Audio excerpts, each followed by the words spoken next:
Yeah. Okay.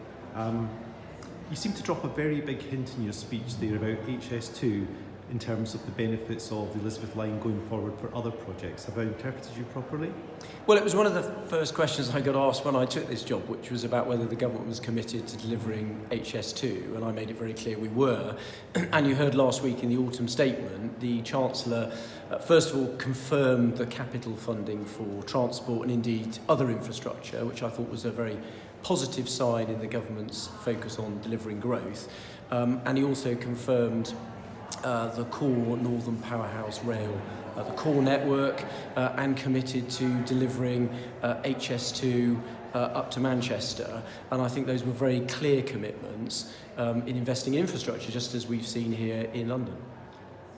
Sadiq Khan welcomed you here. How would you describe relations between the DfT and City Hall at present? Well, look, two things. I know Sadiq from when he was a Member of Parliament, so we were both in Parliament together, and I think we've both been opposite each other across the dispatch box. So personally, I get on very well with him. Obviously, the DfT's put a lot of support into London over the last couple of years because of the pandemic. I think about £6 billion of support to keep TfL functioning. And so, of course, we're going to have tough negotiations, but I think actually we're all committed to making sure London remains a thriving capital city with a fantastic transport infrastructure and delivering things like the Elizabeth line to make sure businesses in London can thrive. Sadiq mentioned on his way out, he almost hoped in a way that one of the things you might be referring to in terms of ongoing investment is the Bakerloo line extension. Can you give any hope on that front? Well, look, there were a number of things that were effectively paused during the pandemic. And we've got a bit of the Elizabeth line still to finish off next year, which I talked about in my remarks. And then we'll have to come back to some of those other investment projects and look at those in due course. What's your view of the various conditions that were set or imposed on TfL as part of the various bailout deals, in particular on fares and the wish of your predecessor to ensure that the fares in London are sort of 1 percentage point above the national rail fare increase?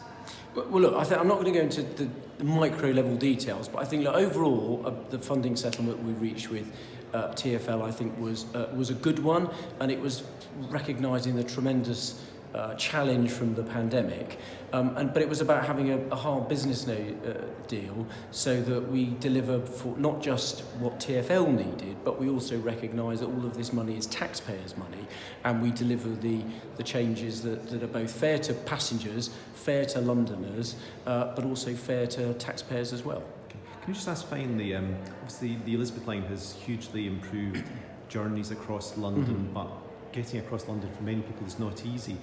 When you come at this as a problem to solve, what's your sort of natural inclination? You know, do you believe very much in active travel and trying to get more people on buses or walking or cycling, or do you still have considerable sympathy for people, say, in outer London who want to drive their cars and perhaps also would be very reluctant to see the ULEZ extended to Greater London?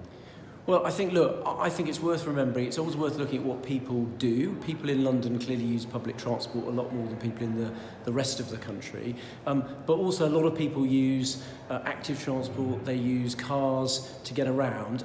I think what the government needs to do is make sure that people can use the forms of transport that are convenient for them. Different people will use different forms of transport at different times of the day, of the week, in their lives. And I think we should try and make sure all of those forms of transport are used, rather than trying to punish people or to try and drive people off of one form of transport in favour of another. So you're sort of less inclined to go for a sort of carrot and stick approach to certain forms of travel? Well, I think you should try and make sure that people can use the transport that suits the particular journey they're trying to do. But it's worth remembering, as a Member of Parliament for outside London, 94% of journeys are done by road or people on foot, and far fewer by rail. Obviously in London those numbers are different, but I think it's worth just always remembering what the passenger, what the citizen is wanting to do, what the trip is for, and make sure we've got a form of transport that works for them in their lives, and that should be the sort of end of the telescope that we look at things in. Thank you very much. Pleasure. Thank you.